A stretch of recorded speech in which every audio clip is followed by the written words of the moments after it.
Well, let's take you live to the Joburg Theatre in Braamfontein, where the 21st Nelson Mandela Annual Lecture is being held. SABC News reporter Khayelehle Khumalo, in fact, joins us live from there. Kaya, good afternoon. At this hour, we're anticipating that address in just a few moments. But for now, perhaps you could paint that picture. What can we expect this time round? That theme is under Leading for a Just Future.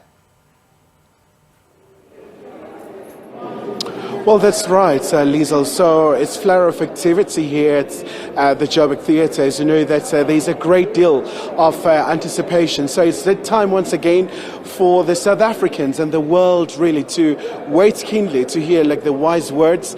And we do know that this time around, the Pakistani girl activist Malala Yousafzai is going to deliver the lecture.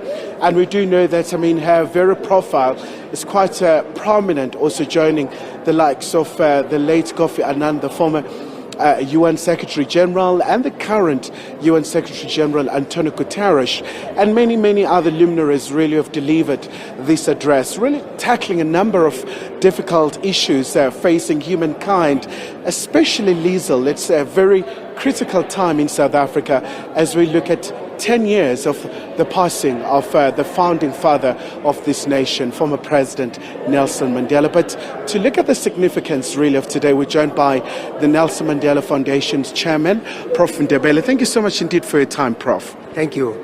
So, the sense of nostalgia is so palpable because this is where it all started with the former US President Bill Clinton talking about all the important issues facing the African continent, whether you're talking about the debt issues, the issues of wars, and now we're back here for this incredible time.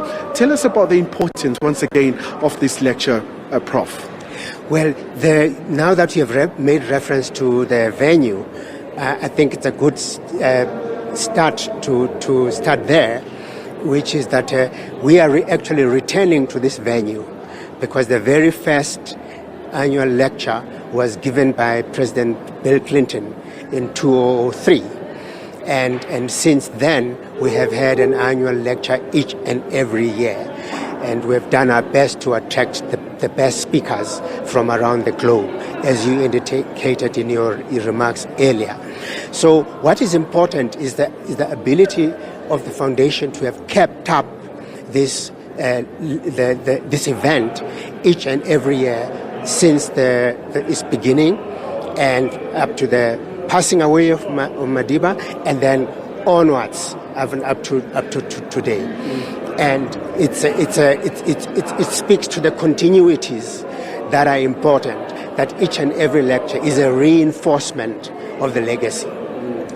And looking back last year, Prof, we saw one of the most incredible ladies, the Barbados Prime Minister, Mia Mottley, talking about all these issues facing humankind, whether climate change, the issue of debt crisis in sub-Saharan Africa and many other developing nations. So a lot of people this time around are very eager to hear, well, of course, without really letting the cat out of the bag, but what can you expect from the dear Miss Malala? Quite a very staunch advocate for women's rights to access education. She became a victim of Taliban, but what can we really expect tonight?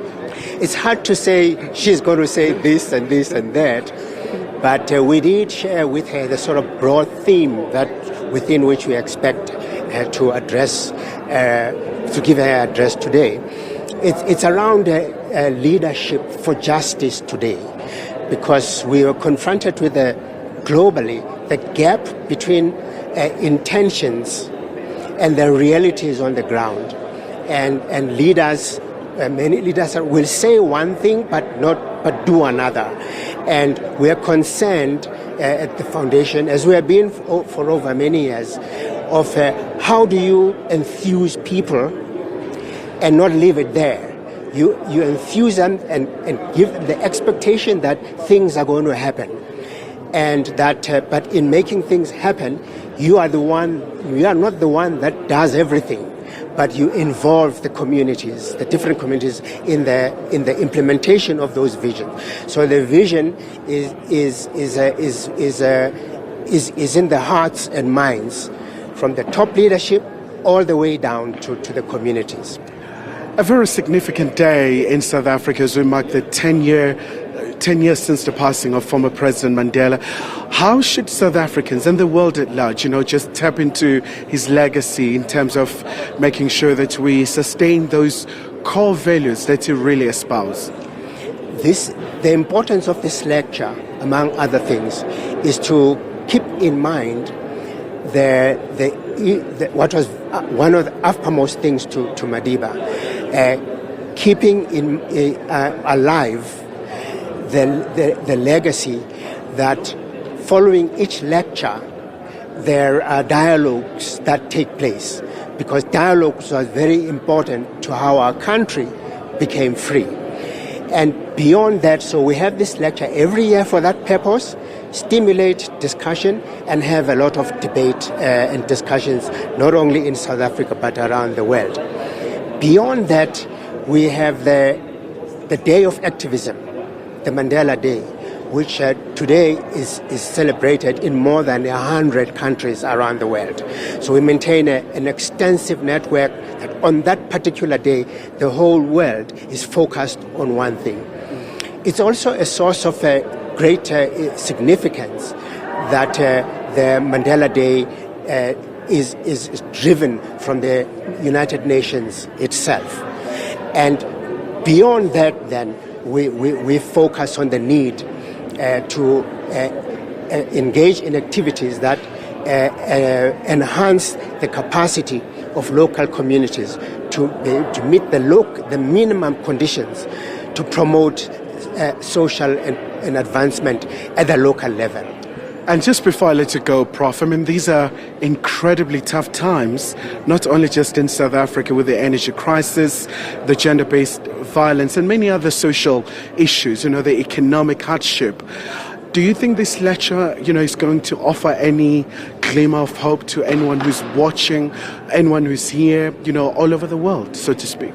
I think certainly one glimmer of hope is to listen to a young woman who has borne witness and was at the very danger of losing her life, has bounced back to continue the energy and the belief in a different kind of world.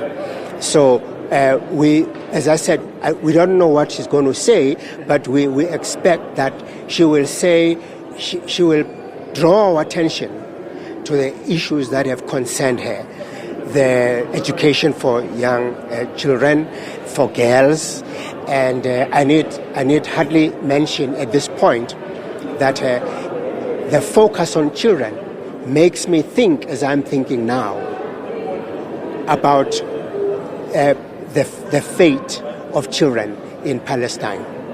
A very important issue, Prof, before I let you go, and maybe just briefly. And we know that Nelson Mandela, not really in verbatim, but he said something to the effect that our freedom is incomplete as long as Palestine remains occupied.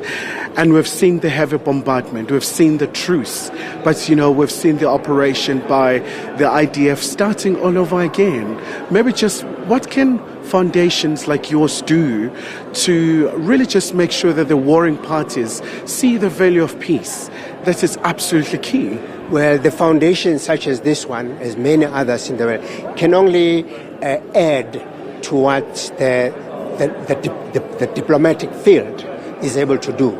So those kinds of relationships are better done by governments and leaders who are concerned about these issues and are able to deploy the capabilities of the state to bring peace and lower the temperature. And we can only add from the platforms of such lectures to those endeavors. All right, Prof, thank you so much indeed for your time. So, Liesl, is going to be a very riveting time here at the Joburg Theatre. So the festivities really are underway. So many people are coming in, and a lot of them are keen to hear the words from Malala Yousafzai. But also what is very interesting as well, Liesl, is that she's going to talk about the expansion of the terminology around apartheid when it comes to the gender-based oppression reflection, especially in light of what we see in countries like Afghanistan, but her very own country of Pakistan as well, facing also very similar challenges, but also reflecting on Madiba's legacy as we mark the 10th year anniversary of his passing.